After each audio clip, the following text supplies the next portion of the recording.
સોની હીરાબેન પ્રભુદાસ સતીકુંવરના નવા નિવાસ સ્થાને વૈદિક મંત્રોચ્ચાર સાથે ગણેશજીનું પૂજન। સોની હીરાબેન પ્રભુદાસ સતીકુંવરના નવા નિવાસ સ્થાન પર ધાર્મિક મંત્રોચ્ચાર, ગણેશ વંદના સાથે ભાગવતાચાર્ય પૂજ્ય ભાસ્કરભાઈ જોશી, શાસ્ત્રી મહેશભાઈ જોશી, લોકજાગૃતિ મંચના દીપકભાઈ ટીલાવત દ્વારા સ્વ સોની હીરાબેન પ્રભુદાસ સતીકુંવર ટ્રસ્ટ સન્માનિત કરેલ। સોમનાથમાં થતા આરોગ્ય સેવાઓને પ્રોત્સાહિત કરી સોની હીરાબેન સતીકુંવર ટ્રસ્ટ ડોક્ટર દિનેશભાઈ બારડને શુભેચ્છા સંદેશ શાસ્ત્રી મહેશભાઈ જોશીના વરદ હસ્તે આપી સન્માનિત કરેલ।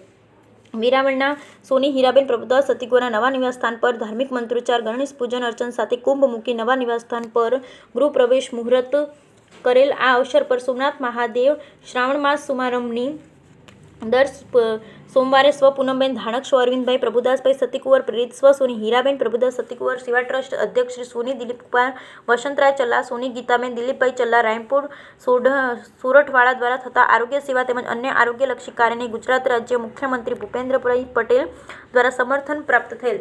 જે શુભ સંદેશ પાઠવેલ જે સોમનાથ ભગવતાચાર્ય પરમ પૂજ્ય આચાર્ય ભાસ્કરભાઈ જોશી, શાસ્ત્રી મહેશભાઈ જોશીના વરદ હસ્તે સ્વ સોની હીરાબેન પ્રભુદાસ સતીકુંવર ટ્રસ્ટના અધ્યક્ષ દિલીપભાઈ વસંતરાય ચલ્લા, સોની ગીતાબેન લક્ષ્મીબેન સોની, લોકજાગૃતિ મંચના દીપકભાઈ ટીલાવર, ડોક્ટર દિલીપભાઈ પરમારની ઉપસ્થિતિમાં ડોક્ટર દિનેશભાઈ બારડ સાહેબ, એડવોકેટ રામભાઈ મુછાળ સહિત અન્ય અગ્રણીઓ ઉપસ્થિત થઈ સોની યોગેશ પ્રભુદાસ સતીકુંવરને પ્રોત્સાહિત કરેલ। બ્યુરો રિપોર્ટ, સોની યોગેશભાઈ પ્રભુદાસ સતીકુંવર।